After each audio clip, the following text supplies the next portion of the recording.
Chers amis, bonjour et bienvenue dans notre édition spéciale. Une édition consacrée aujourd'hui à un enfant du Fénois parti pendant plusieurs années en métropole pour des études de théologie. Je voudrais vous présenter ici notre pasteur qui est aussi trésorier de la Fédération France Nord et je veux parler bien sûr du pasteur Jarvis Doum. Pasteur, bonjour. Bonjour Jenny. Et merci d'avoir accepté notre invitation dans nos studios. Je t'en prie, avec plaisir. Alors, je l'ai dit en introduction que cela va faire plusieurs années que vous êtes en métropole. Combien de temps exactement? Ça fait exactement une quinzaine d'années. À la fin des années 2000, je commençais à réfléchir à changer d'orientation dans ma carrière professionnelle. Et donc, depuis 2002, je suis en France. Et donc, en parlant de votre carrière professionnelle, est-ce que vous pouvez nous raconter votre parcours, justement, depuis 2002 jusqu'à aujourd'hui? Depuis 2002, j'ai donc poursuivi des études supérieures de théologie dans notre faculté adventiste de théologie à Collonges-sous-Salève, en Haute-Savoie, un lieu bien connu des frères et sœurs adventistes. Donc pour un cycle d'études, depuis l'époque il y avait encore le DUG, mais ensuite on est basculé dans le système licence-master, donc pour 5 ans, avec l'obtention bien sûr du master à la fin, avec présentation et soutenance du mémoire.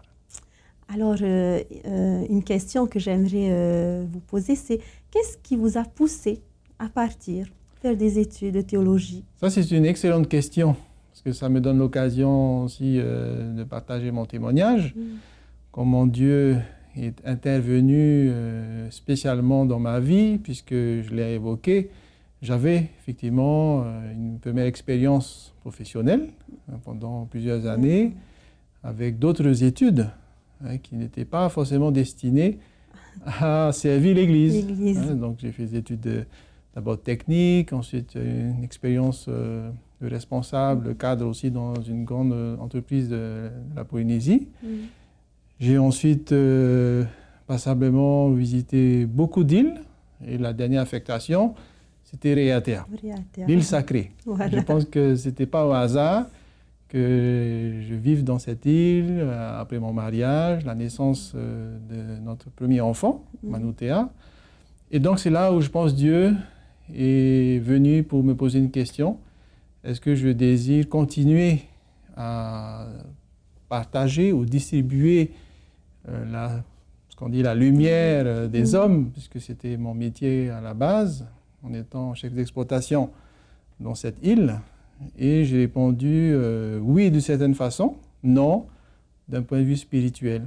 J'avais conscience qu'il y a une lumière encore plus grande, qui est celle de la parole de Dieu. Et c'est là donc que j'ai pris cette décision en famille de quitter ce premier métier et de repartir sur les bancs de l'école pour faire donc des études, comme je l'ai indiqué tout à l'heure. Un appel, ça a été un appel. C'était un appel et aussi un moment important dans ma vie. Après cette année d'activité, je pense que le chiffre aussi parle de lui-même. C'est un engagement parfait que Dieu souhaite, je pense, parce que 7, c'est un chiffre qui représente finalement la perfection de Dieu. Mais mon engagement, en toute humilité, était loin d'être parfait, parce que ça m'a demandé d'avoir le soutien de la famille, des églises, et même de la mission adventiste à l'époque. C'était le pasteur Marama, bien-aimé pasteur, qui était président, qui m'a encouragé à l'époque, le pasteur de Raiatea aussi. Qui était à l'époque? C'était Gilles Temarou, que je le salue bien si jamais il nous entend. Tous ces frères et sœurs m'ont encouragé et ensuite soutenu. Je partais, je savais où, pour combien de temps, pas spécialement parce que comme je l'ai indiqué, les années ont un petit peu évolué, même la filière même de théologie a beaucoup évolué en France. Donc, et la preuve, j'y suis encore, mais en tant que pasteur et aujourd'hui administrateur de la Fédération France Nord. Donc 5 ans d'études alors en théologie? 5 années, puisque 3 ans de licence plus 2 ans de master. Et durant ces années, hormis le parcours académique, les épreuves, comme dans toute faculté ou cursus universitaire. La spécificité de notre formation pour être des pasteurs, ce n'est pas pour être des scientifiques ou des théologiens, combien même c'est un diplôme qui peut ouvrir la voie sur un cycle doctoral que je n'ai pas pour l'instant opté, peut-être un jour, mais on fait des stages. Donc chaque 6 mois, on est impliqué dans différents domaines. À l'occasion, je pourrais donner plus de détails, mais c'est un diplôme qui se veut professionnel et pratique. C'est ça qui m'a beaucoup plu. Et bien sûr, les matières principales de la théologie, l'exégèse, l'étude historique, voilà, toute la matière qui nous permet aujourd'hui de bien comprendre ce livre précieux qui est la Bible. Est-ce qu'il y a une matière que tu préfères Alors, c'est la matière justement qui m'a accompagné dans le thème de mon mémoire, puisque j'ai abordé une des prophéties du livre de l'Apocalypse. Donc, je retiens que les études prophétiques m'ont beaucoup intéressé. Je connaissais beaucoup de choses avant d'aller à Collonges. Je croyais même des fois naïvement, ou peut-être par péché d'orgueil, connaître bien ma Bible. Mais finalement, en étudiant ce texte, en fouillant dans les Écritures, surtout dans le grec et l'hébreu, parce qu'il faut savoir que l'Apocalypse est construit sur une structure même de pensée juive, et en tout cas des notions très hébraïsantes dans ce livre. Donc je me suis concentré sur le chapitre 13 et j'ai développé, ça m'a pris 2 ans, 2 ans pour approfondir un verset. Un verset. Le chapitre 13 en particulier, mais surtout un verset, le feu qui descend du ciel. Voilà, donc j'ai le plaisir aujourd'hui au moins d'avoir contribué à essayer d'apporter un petit peu plus d'éclairage sur ce texte voilà, qui est demandé en fin de parcours théologique. D'accord. Et ça va faire combien d'années alors maintenant que vous êtes pasteur et administrateur? Donc ça fait un peu plus de 10 ans maintenant que j'ai été nommé en tant que pasteur, affecté dans les églises, donc différentes régions de la France, à commencer par la région parisienne, où j'ai commencé. Ensuite, la fédération m'a confié d'autres églises, j'ai pu visiter d'autres régions, l'Est notamment, l'Alsace. Et ensuite, en revenant dans le centre de la France, un peu plus proche de la région parisienne, donc j'ai été appelé pour être trésorier de la fédération, de par l'expérience certainement que j'avais eue auparavant, aussi une formation administrative, des compétences aussi à la fois techniques et au niveau du management, parce que c'est un poste qui est un peu complexe. C'est vrai qu'au départ, je n'étais pas forcément destiné à une fonction administrative, mais j'ai appris à accepter les défis que Dieu me lançait. Et je dois dire qu'aujourd'hui, je ne regrette pas parce que ça m'a beaucoup apporté. D'ailleurs, j'ai même accepté une 2e nomination, puisque depuis mai 2017, j'ai été donc appelé à la même fonction et donc je suis reconduit pour 4 ans dans ce poste de trésorier, donc jusqu'en 2021. D'accord. Alors, je sais que beaucoup de Tahitiens font des études de théologie. Est-ce que vous avez des échos ou comment ça se passe pour eux? Est-ce qu'ils arrivent à s'intégrer? Alors, beaucoup serait peut-être un petit peu trop dire. À vrai dire, il y a toujours eu des Tahitiens qui font des études, même globalement en France, même s'ils sont peu nombreux comparés aux autres ressortissants des dom-toms ou des collectivités d'outre-mer. Je n'en vois pas énormément. C'est rare que je croise des Tahitiens dans les églises, où ça arrive de temps en temps. Mais ce qui est bien, c'est que quand on se voit, on arrive toujours à trouver des connexions, ou si ce n'est pas même des liens de parenté avec certaines personnes. Mais pour l'Église adventiste, il y a effectivement encore aujourd'hui des étudiants. Il y en a toujours eu, comme je disais, mais peu. Mais ceux qui sont là, le plus grand souci, je pense, c'est l'éloignement. Et d'être là aussi dans un environnement complètement différent. Ne serait-ce que s'il faut parler du climat. Et puis l'ambiance aussi est différente. Mais après, j'aimerais déjà rassurer, ça dépend aussi des des années, peut-être aussi des générations, mais je pense que tous ceux qui ont fait un séjour en métropole, que ce soit pour des études universitaires ou même une expérience, on en ressort toujours enrichi, hein, même grandi. Oui. C'est comme on dit, les voyages forment la jeunesse. Voilà. Bien, merci. Alors, en tant que pasteur et trésorier, comment est-ce que vous arrivez à assumer ces deux fonctions? Est-ce que vous arrivez à gérer ou comment vous faites pour concilier ces deux ministères?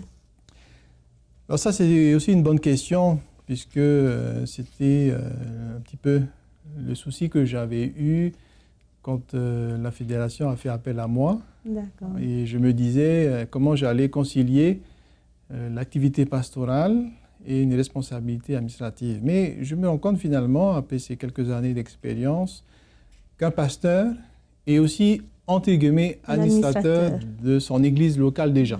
Il y a des comités, il préside des réunions de travail, des commissions, il doit faire des assemblées administratives, donc ça porte bien son nom. Maintenant, on est... À une échelle plus grande. Bien sûr, un domaine beaucoup plus large qui concerne toutes les églises. Hein, bien sûr, il y a le statut légal, qui est quand même la spécificité de la législation française. Hein, tout en étant administrateur, ce n'est pas juste un titre symbolique ou d'église. Hein. C'est qu'il y a effectivement une déclaration officielle, et en France, ça se fait à la préfecture. Donc, il a fallu concilier déjà les deux. Mais pour ces raisons de la législation, voilà, il fallait en même temps que je n'ai pas de conflit, on va dire, avec une église locale.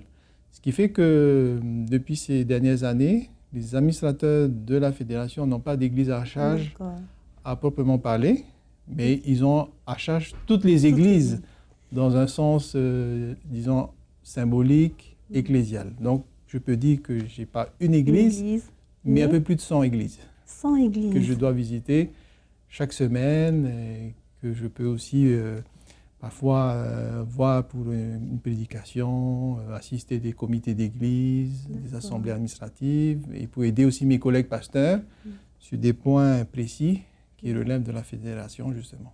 Eh bien, on en vient justement à ce sujet. Donc, vous nous dites qu'il y a environ 100 églises. Exactement 100 églises. Donc il y a un peu plus de 100 églises et groupes. Il faut savoir qu'il y a plusieurs niveaux aussi de croissance sur le territoire de la métropole. Alors ça couvre la moitié. Hein, si vous regardez la carte de la France, il faut tirer un trait d'ouest en est, à peu près à la moitié. Et donc toutes les églises qui sont au nord dépendent de la Fédération France Nord, dans le siège et à Paris. Au 130 boulevard de l'Hôpital. Donc proche de la place d'Italie pour ceux qui connaissent. Et donc de là, nous arrivons à suivre l'ensemble des communautés qui représentent à ce jour, donc depuis les statistiques fin 2016, et même là, on a les derniers chiffres, on est bientôt à 10 500 membres. 10 500 donc membres. On est un peu plus de 10 000 maintenant. C'est donc un défi parce que en un peu plus de 12 ans, c'est une fédération qui a doublé son effectif. Donc, c'est énorme, hein, ça fait un grand bond en avant. Et pour nous, donc, c'est un challenge aussi de suivre cette croissance hein, qui est numérique, mais au-delà des chiffres. Hein, je pense que nous visons aussi la qualité. Hein, je pense que Dieu nous inspire à ce que nous puissions partager l'Évangile, propager son message, mais que ce message soit effectivement diffusé dans des structures. Hein, donc ça, c'est mon rôle, justement, d'aider les communautés dans l'implantation d'églises, donc la gestion des comptes, des finances. Parce que tout ça, c'est bien sûr selon les moyens, les possibilités que nous avons. Et comme on sait, l'argent, c'est le nerf de la guerre. Hein, donc il faut que tout ça suive. Et personnellement, pour répondre à ta question, ben, c'est vrai que souvent, c'est le nerf de la guerre, mais des fois aussi la guerre des nerfs. Hein, si je peux me permettre, parce que les budgets ne sont pas toujours faciles à boucler, mais là aussi, on fait confiance à Dieu. Voilà. Et donc, 10 500 membres, plus d'une centaine d'églises et de groupes. Combien de pasteurs sont répartis pour s'occuper de ces églises et de ces groupes? Il semble qu'il y ait une bonne répartition par rapport justement à la taille de notre fédération, puisqu'il y a à peu près un pasteur pour 2 églises, ce qui fait qu'on a un peu plus de 50 pasteurs, donc sur l'ensemble du territoire. Certains ont un peu plus d'églises, qui fait que d'autres ont un peu moins que 2, donc il y en a peut-être qui ont une église, mais ceux-là, ils ont aussi souvent des responsabilités à la fédération. Donc ils sont directeurs de département, où ils ont une mission qui leur est affectée. Donc là, ils ne peuvent pas forcément alors avoir une même gestion ecclésiale. Tandis que ceux qui, pour des raisons aussi d'éloignement géographique, ont peut-être 2, 3 églises, et sont des petites églises. Je pense notamment aux églises de l'Ouest, en fin fond de la Bretagne, ou en Normandie, tout à l'Ouest. Voilà, c'est des petites églises, voire des groupes. Donc c'est un pasteur qui doit se déplacer. Des fois, le sabbat, il fait plus de 300 km. Oui, c'est beaucoup. Hein? En tout cas, voilà, en fait, c'est quand on voit, par exemple, ici, nos pasteurs qui ont, qui peuvent avoir 2, voire 4, ou même voire 5 églises à leur charge, et ils ne font pas autant de kilomètres, par contre. Alors, nous allons, j'aimerais vous demander quelles sont la vision et la mission de la Fédération France Nord. La mission de base, comme tout chrétien, c'est de vivre selon la foi chrétienne, de ce que nous lisons dans la Bible. Et je soutiens là aussi la mission de l'Église adventiste, qui est de partager le message pour nous préparer pour le retour de Jésus. Mais nous avons aussi, on va dire, des points précis qui doivent être impliqués dans une période pour justement amplifier ce mouvement pour la venue de notre Seigneur. Et pour le faire, il faut justement que l'équipe de la Fédération puisse donner cette vision un peu plus pratique. Donc on le fait à chaque mandat. Donc il y a eu pour la mandature précédente, et comme là nous sommes en début de mandat depuis cette année 2017, donc nous avons voté il y a quelques mois quelques lignes justement pour formuler cette vision qui répond à un besoin de ce territoire, qui correspond aussi à une réalité de terrain, parce que c'est un message justement qui veut être partagé au plus grand nombre, mais qui s'appuie aussi sur un principe d'organisation. Voilà. Donc peut-être le plus simple, c'est que je vous lise la vision que la Fédération France Nord s'est donnée pour avoir une idée déjà de ce que ça dit, et peut-être pour inspirer d'autres églises ou peut-être d'autres territoires. Donc la vision de la Fédération France Nord est que chacun, par la puissance du Saint-Esprit, dans l'unité et l'attente du retour du Christ, contribue à construire l'Église pour en faire un lieu de guérison des cœurs, de paix et de proclamation de l'Évangile. Un lieu de guérison des cœurs. Voilà. Et donc, pour atteindre cette vision que nous sommes fixés comme un plan stratégique, on a voulu partir sur 4 axes d'action qui nous permettent justement d'atteindre cette vision par 4 verbes que je vais donner. Donc, restaurer. Pourquoi? Parce qu'on a besoin de restaurer cette confiance, à la fois en Dieu et aussi entre nous dans les églises. Dynamiser, parce que là aussi, avec toute la pertinence du message, il faut quand même une dynamique pour qu'on puisse avancer. Impliquer, parce qu'on veut aussi engager le maximum de personnes, à la fois des jeunes et des moins jeunes.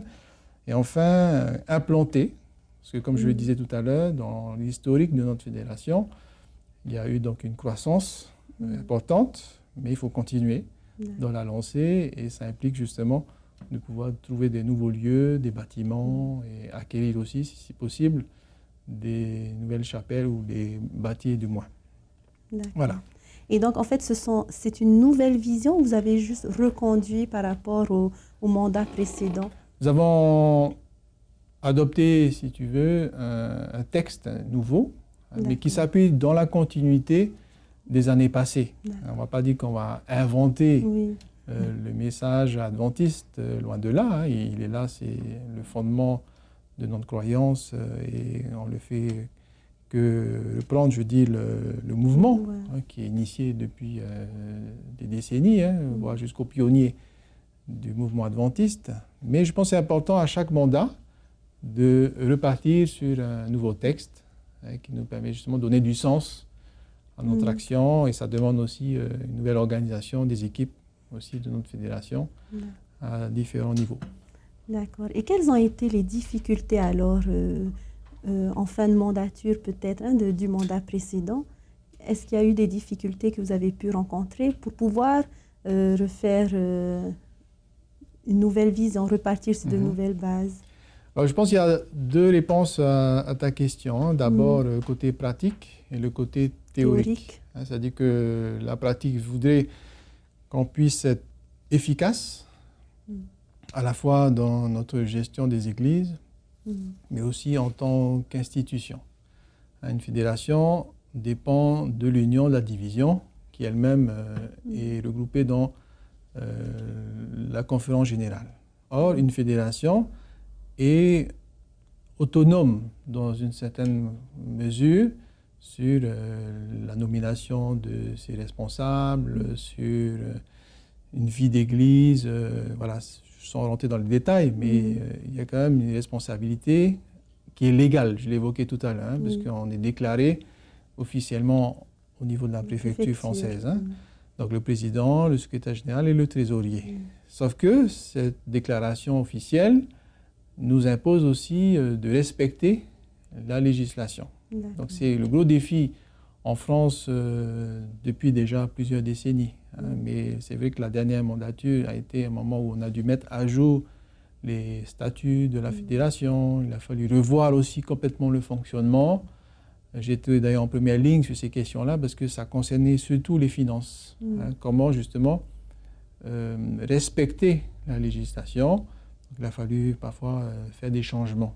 Donc, maintenant, pour cette deuxième mandature, on va garder les acquis. Hein, on va essayer de consolider cette nouvelle structure pour que, je prends l'exemple du département qui me semble le plus important, c'est celui de l'évangélisation, et que ce département puisse s'appuyer à la fois sur le côté pratique de notre fonctionnement, qui respecte bien sûr la législation française, mais la théorie, quelle que soit finalement, on va dire, la structure ou le fonctionnement, ce qui importe, c'est que le message soit proclamé. Voilà. On est bien d'accord. Donc, voilà, c'est là où parfois il faut allier les deux.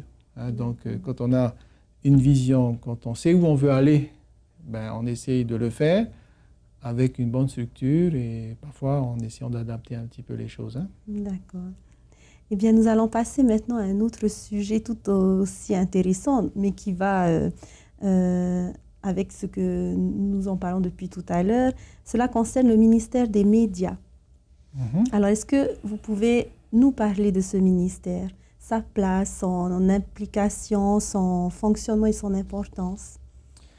Alors, pour son importance, je crois que, comme pour la Polynésie française, d'ailleurs, on y est. Hein, c'est un ministère qui a toute sa place, et je pense depuis ces dernières années, qui occupe d'ailleurs une bonne place, hein, à savoir d'être visible et d'avoir un ministère pour les autres, hein, pour partager un message qui soit entendu, et non seulement dans la localité, mais bien au-delà, hein, puisque je sais que Hope Polynésie est suivi partout. Et d'ailleurs, quand on est en métropole, moi-même, je suis de temps en temps. Je connais beaucoup de frères et sœurs qui ne loupent pas une émission Toparamhana pour le début du sabbat, parce qu'ils aiment beaucoup les chants.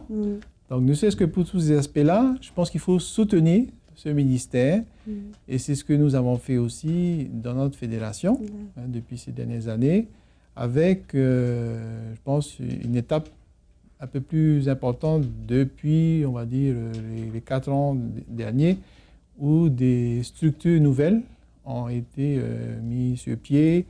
Je veux parler notamment du Hope Media, de la Fédération France Nord, qui réalise aussi quelques émissions. Et enfin, de regrouper toutes ces plateformes dans la plateforme officielle qui s'appelle Hope Channel France. Donc elle-même qui s'intègre dans le réseau Hope Channel français au niveau de la conférence générale. Donc voilà, nous sommes donc, une partie française donc, de ce média officiel adventiste.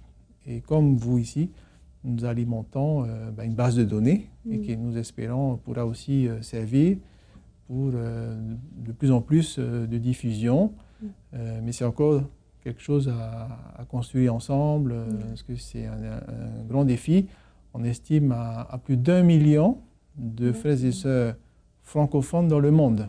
On est donc une langue qui est beaucoup parlée au niveau de l'Église adventiste mondiale. Et donc, parfois, on n'arrive pas forcément à répondre à cette population. Et je ne parle même pas alors des non-adventistes. Alors, je pense qu'on est devant des chiffres encore beaucoup plus importants. Mais déjà qu'on puisse atteindre ce public-là, parce qu'ils peuvent eux-mêmes partager là où ils sont, ce qu'ils ont apporté de main. En un clic, on arrive à avoir des conférences, des études, des chants. Donc ça, c'est important qu'on puisse non seulement produire ces émissions comme on le fait à Paris, au centre La Maison de l'Espérance. C'est 23 rue Gracieuse, à Paris, 5e arrondissement. Pour ceux qui voudraient venir nous visiter un jour, vous serez les bienvenus. Et là, donc, c'est plusieurs plateaux avec plusieurs salles qui nous servent justement de lieu de production. Beaucoup plus grand qu'ici. Alors, je ne veux pas faire de comparaison parce que tout est, je pense, adapté au territoire, au fonctionnement. À vrai dire, là-bas, c'est plus qu'un plateau, c'est aussi des églises. Il y a plusieurs églises, c'est un centre à la fois média, mais aussi un centre d'évangélisation. Donc, ce qu'on appelle dans le fonctionnement adventiste, un centre d'influence. Voilà, qui a d'ailleurs bénéficié aussi de l'aide du 13e sabbat pour justement mettre sur pied ce qu'on appelle la Maison de l'Espérance. Et est-ce que ce sont des bénévoles, combien de personnes œuvrent dans ce ministère? Donc, nous avons un personnel qui est attitré, qui dépend donc de la fédération, donc une équipe de personnel administratif et aussi technique, qui sont là à plein temps et qui assurent tout ce qui est audiovisuel, mais aussi l'accueil. Comme je disais, c'est aussi un lieu de conférence, de réunion. Donc, il y a un poste d'accueil. Ceux qui veulent aussi de la littérature, donc ils viennent aussi sur place pour le consulter. Il y a aussi des espaces de restauration. Il y en a qui organisent des conférences sur l'alimentation végétalienne. Donc, voilà, il y a des soirées de dégustation. Donc, c'est assez ouvert. Et en même temps, des temps d'église, le sabbat, le samedi, toutes les semaines. Donc, quand il y a justement ces programmes d'église, on essaie aussi de faire ce qu'on appelle une captation d'images pour que ça serve donc, la base de données de Hope Channel France. D'accord. Eh bien, pasteur, nous arrivons presque au terme de cette édition. Alors, vous êtes ici pendant un moment et ça va faire 2 semaines maintenant. Comment se passent vos retrouvailles avec votre famille, vos amis? Alors, ces retrouvailles se passent au mieux. Je suis là de façon un petit peu imprévue, même si je crois que Dieu a un plan pour nous. Et il a été avec moi dès le début, comme je le disais, le jour où j'ai décidé de quitter le Fénois pour des études et poursuivre aussi là où Dieu m'appelle. Et aujourd'hui, je me réjouis de le servir dans cette fédération, parce que pour nous, c'est un engagement de famille, donc ma femme et mes enfants. Et nous le faisons parce que c'est l'Église de Dieu. Que l'on soit ici, en France, aux États-Unis ou en Australie, nous essayons de répondre à cet appel. Maintenant, aujourd'hui, je suis là à la fois aussi pour apporter ma contribution. Je me réjouis de rencontrer mes collègues et aussi l'équipe des administrateurs de la mission que je consulte. Depuis la métropole, d'ailleurs, je suis toujours en contact avec le président Roger Tétouanoui, pour voilà, lui apporter aussi ma contribution quand il y a des dossiers à traiter au niveau de la métropole, dans différentes instances.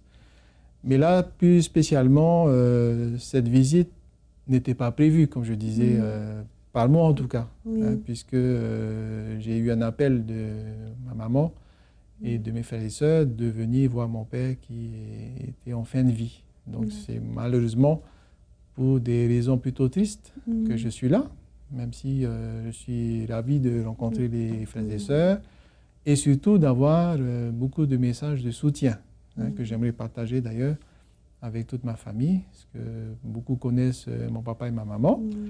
Mais voilà, nous confions mon père entre les mains de Dieu. Et lui seul sait ce qui est le meilleur pour lui. Mais voilà, donc on ne peut pas présager de l'avenir, mais on est conscient de l'issue. Il va fêter ses 88 ans dans quelques jours. Et voilà, c'est selon sa volonté, comme on dit. En tout cas, pasteur, nous nous joignons à tous ceux et celles qui vous soutiennent dans cette épreuve. Merci.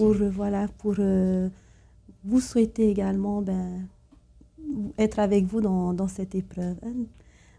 Et vous avez parlé de pasteur, ou du fait que vous étiez souvent en contact avec les administrateurs d'ici.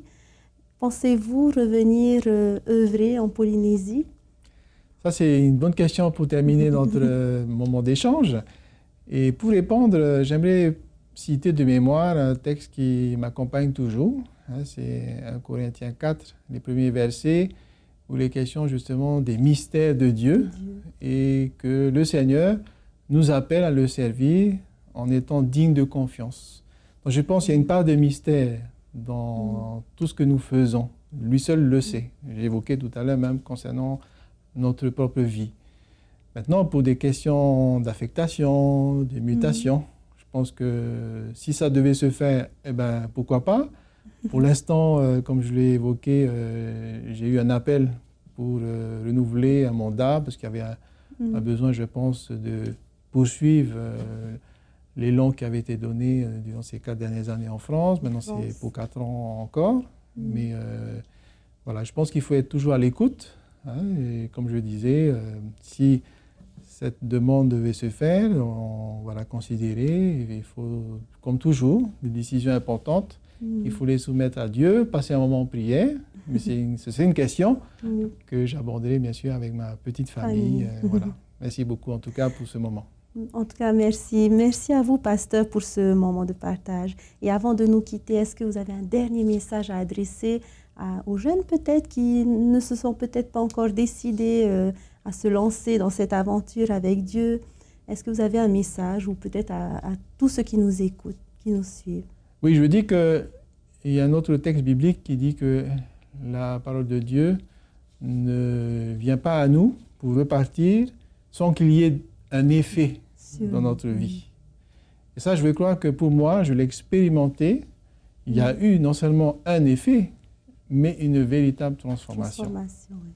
Donc, pour ceux qui m'ont connu ici il y a plus de 20 ans, vous savez peut-être pas forcément que j'étais appelé à être un serviteur de Dieu à plein temps, en tout cas d'être pasteur, même si dans la famille, il y a quelques pasteurs, mais c'est une expérience personnelle qu'on fait avec Dieu et j'encourage tous les jeunes à faire ce pas. Et s'ils hésitent, ne même pas hésiter à venir nous voir. S'ils hésitent, n'hésitez pas à venir nous voir.